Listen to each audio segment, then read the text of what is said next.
Hey, what's up guys? Michael3D here from the Selfless Gaming Overwatch team. Today I want to go over some tips and tricks for all you melee livers out there with a slight overview of the class and what it can bring to the table. Let me start off by saying Mei fills a unique role on the team that allows you to get very creative with the approach to the game. She has a lot of interesting abilities in her toolkit, allows your team to delay or open a team fight in your favor. With that being said, she also does a really great job at a lot of things that some people might not even realize. So let's go over a few of them right now. All right, so may provide you opportunity to wall off opponents to stop pushes altogether for a few seconds, which defensively is great to buy yourself some time. Allowing teammates to get back or just running down the clock, which can be beneficial. Using the wall at the right time can also let you single out players extremely well in certain locations, or just stop them from retreating altogether from either busted team fights for some easy kills. Finding these spots on maps can be crucial to making every team fight be in your favor, even when you don't have the ultimate advantage. Dropping a wall at a choke point, catching a tank out of position is huge in this game because it makes it that much more difficult for a team to be aggressive being down a player. Instantly running up and freezing the Reinhardt provides your team like 500 damage worth of ultimate charge, most of the time for free. This is one of the biggest reasons I believe Mei is a great support character in a lot of ways. You can essentially provide your team with faster ultimate charges, specifically the DPS players. Walling off can also be extremely beneficial when you get Black Hold from a Zarya. Just wall it off, stop all the damage, make it take longer for them to get to you, or even just stop a really well timed ultimate from Reinhardt with a wall. Since one of the recent patches, Mei can also get ultimate charge from her Ice Block, which kind of goes hand in hand with my next point. Mei feels very tank-like. She has 250 HP and a way to regain 150 of it every 12 seconds with her Ice Block. Being on the front lines can be very disruptive for teams, basically. Freezing an opponent takes about 1.5 seconds, but during this time, people tend to freak out, so it makes it that much easier to survive while you're on the front lines because they're more focused on escaping than shooting you. Speaking of which, your Ice Block provides you with like 5 seconds of invulnerability. So even if you happen to dive in too deep, you can generally either waste your opponent's time long enough for your team to arrive and help, or to just simply delay the kill, which can be a good thing if you're trying to stall long enough for your team to get back to the payload, or the control point, either way. Timing your Ice Block and Ice Wall can allow you to be kind of in the thick of things, providing CC, disruption for your team, probably just about any other hero in the game currently. With one of the recent patches Blizzard has did, it's made Mei's ultimate ability 2 meters bigger, which doesn't sound like a lot, but in reality, it increased the radius by over 50%. So that's a huge tool to have now in our toolkit. This can provide your team with a great way to zone areas of the map, or even just the payload. This can easily split teams that don't get frozen, so the team fights go more in your favor. You might get a 6v3, because half the team had to run away because they didn't want to get it, ulted basically and die.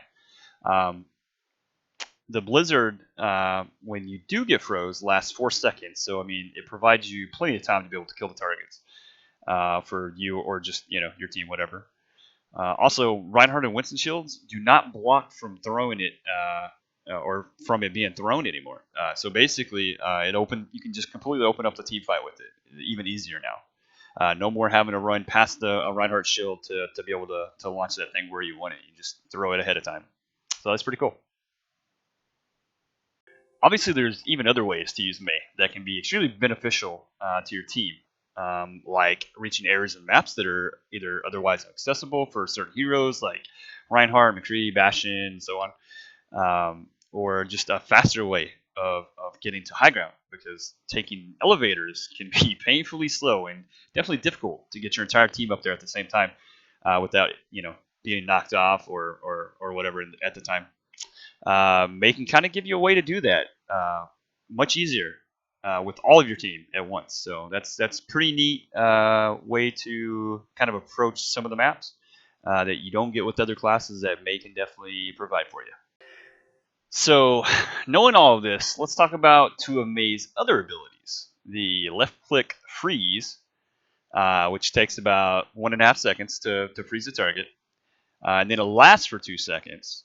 And then you have the right-click, which is the icicle, which does 150 damage to the head per shot, which is quite a bit. It's actually more than McCree, which does 140 to the head. So timing this basically can lead to things like a one-shot and a tracer, which is really nice since they have 150 HP, which is huge, I think. Ultimately, you want to be doing the combo by freezing your opponents, and then basically just right-clicking the head, followed up by either a melee right after, basically. Unless it's like a tank, and you're gonna have to right-click a couple times to get them.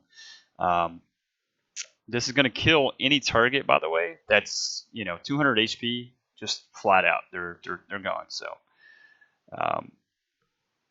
So yeah, May has actually one of the faster charging ultimates in the game right now, if you hadn't noticed.